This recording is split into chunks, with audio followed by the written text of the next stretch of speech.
Hey.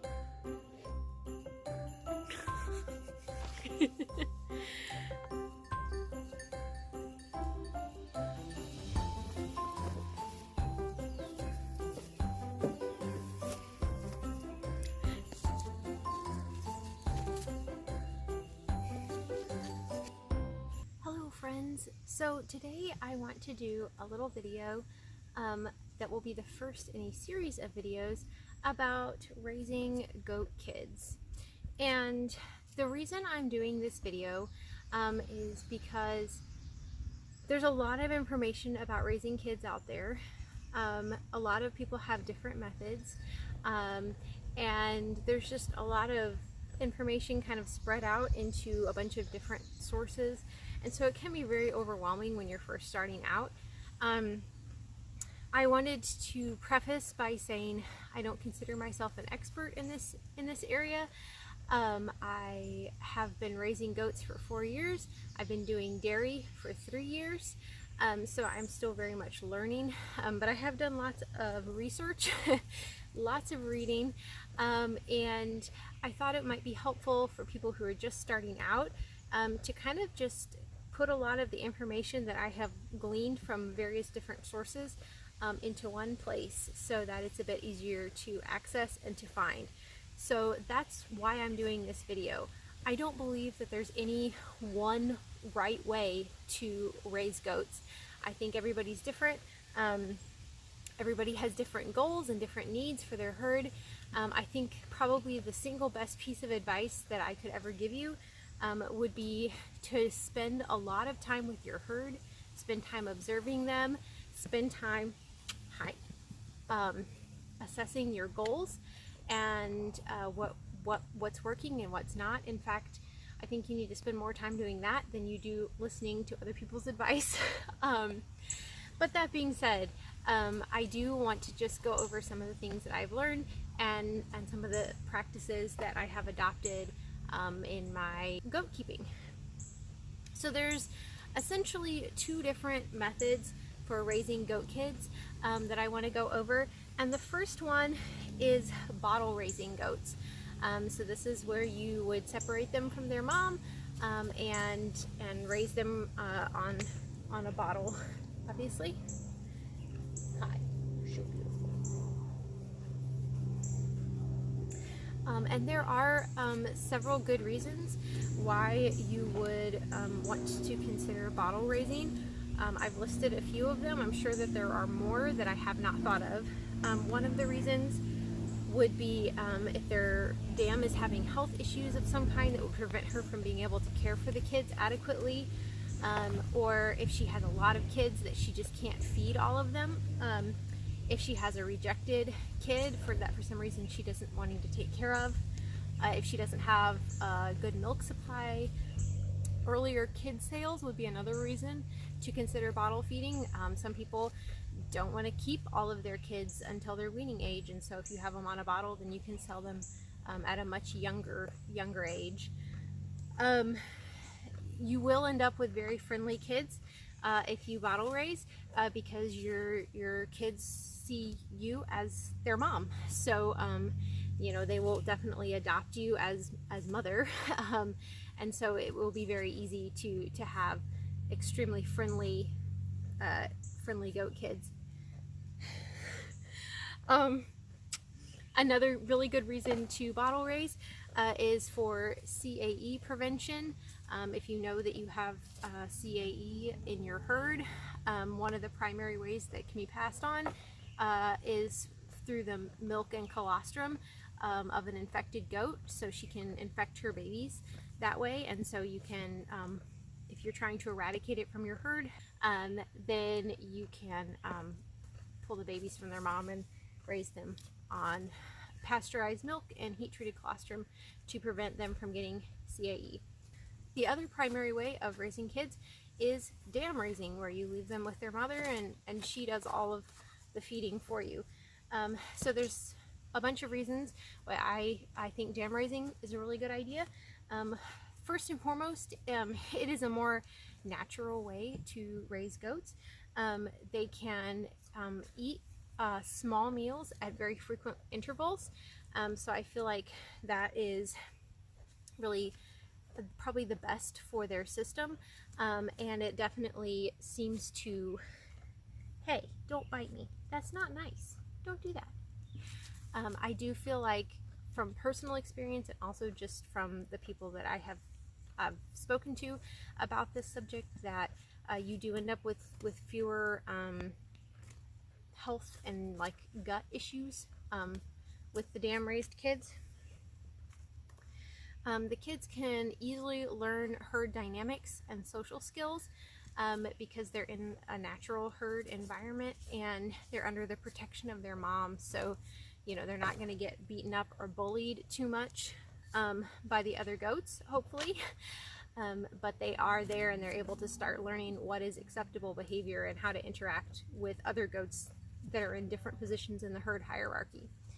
They can also start learning the ropes, so to speak, by imitating the older goats. And in my situation, that's very helpful because I rotationally graze my goats in electric fences, so they can begin learning about the electric fences, learning to respect my fencing system, learning about my routines and just the pathways that we travel around the farm. And they're kind of just following along with the older goats and doing what they do, and that's how they learn those things. They can also begin to learn to forage at a young age. And again, when I am raising them out on the land, they will learn to eat notebook pages and all sorts of interesting things from their mom because they watch what she eats and they watch what the other herd members are eating. Baby girl. Baby girl. They also forge bonds within the herd. It's very sweet to have the mom and her babies all curled up together. They just seem so happy and secure together. And you know, I have a doe and her daughter is a yearling now, and they still sleep together every night. You know, that's just their little routine. So it's just very sweet, and I feel like it does give them a feeling of security within the herds to be able to have those bonds.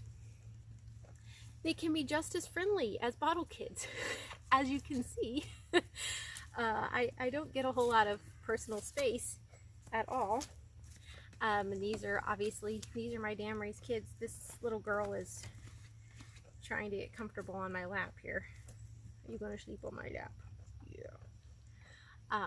She's all curled up on my lap.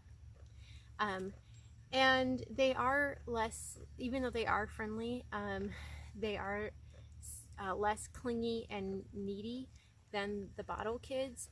Bottle kids oftentimes expect me to solve all of their problems for them because I'm mom. With the dam raised kids, I am not mom. I am the herd boss, and I'm friendly and benevolent, and I'll scratch your itchy spots for you. But I'm not mom, and they don't depend on me to fix things that go wrong. It also means more free time for me. Bottle feeding schedules can be really grueling, and there are definitely ways that you can, set up systems where it's not quite as demanding. But the fact of the matter is, you're the mom. You have to be there and feed your kids. And with the dam raised kids, once they're up and going and you know that they're nursing well, you can leave for a whole day and they're going to be totally fine because they're with mom and they've got their needs met. I do think that, if you're a very hands-off person who doesn't really spend much time with your goats, you could end up with some very unfriendly kids if you decide to dam raise. However, honestly, all it really takes is maybe 10 or 20 minutes a day to socialize goat kids, especially if their mom is already friendly. All of my moms are friendly goats. They don't run from me. They're not scared of me. So, the kids see the way that the other herd members react to me, and that's what they learn to do as well. I had to switch camera angles because it was getting attacked and eaten. So it really doesn't take a whole lot of time to socialize your dam raised kids. They're so cute and sweet. I don't see how you can even walk past the pen without at least stopping and saying hello. But even when I'm really busy and have a lot of things on my plate, you know, I just try to stop and pet them a few times a day, and that's really all it takes. If you have one that's a little bit more standoffish or a little bit more shy, you know, you try to spend a little extra quality time with that one, assuring it that you're okay and you're not out to get it.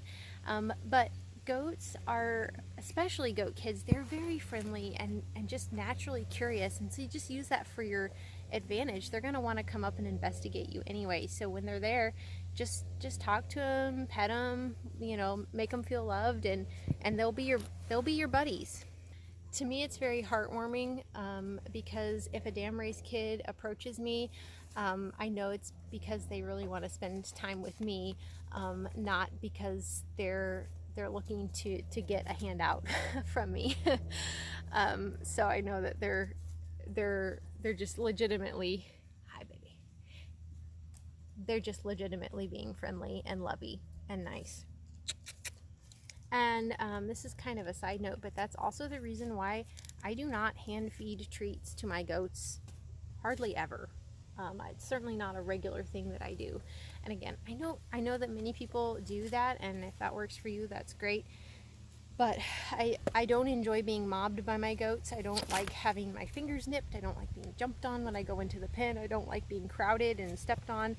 And I find that those things all happen a lot more frequently when I am the provider of the handouts and the special food. And so I do feel like it's a much healthier and certainly a more peaceful dynamic when my goats don't approach me because they need food. They just approach me because they want to hang out with me. Not every goat is going to be in your face friendly, and I think that that's totally okay. They're all individuals. They have different personalities, and in my herd I definitely have some that are always right there with me whenever I go in the pen, and I have some that, you know, will come up and say hello, and then that's good enough for them. And I'm honestly totally fine with both of those, as long as they're not afraid of me, and I can catch them and do what I need to do with them and handle them easily. That's totally fine if they don't want to be my best friend glued to my side all the time. So I hope that this information was helpful to you. I hope it at least provided somewhat of a framework for you to begin to assess your own goals and what would be the best fit for you and your herd. And again, I don't think that there's any one right answer or any one wrong answer to how you choose to raise your goats. I think it's just figuring out what works best for you, and adapting other people's knowledge to fit your particular herd goals.